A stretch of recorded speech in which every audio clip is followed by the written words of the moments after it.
Hi, this is Harvey Jai from Mass Communication here. I'm again with another video. In this, I'm going to show you some internet velocity test between my new mini PC, that is Blackview MP80 with iMac 2020 version. So without any further ado, we'll check this one. I refresh. You can see the internet velocity. Same places they are connected. Getting 76. Let's go to iMac with the same internet.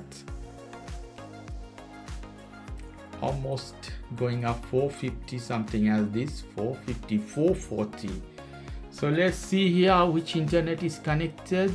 So you can see the Wi-Fi name here, Movie Star, this one, and this one here, the Wi-Fi, see Movie Star Plus. So it's the same Wi-Fi. So one more time I put here. So compared to Mac, this mini PC is not bad, but almost 4 times less velocity of internet it has. Okay guys, if you like this video, please do subscribe to my channel.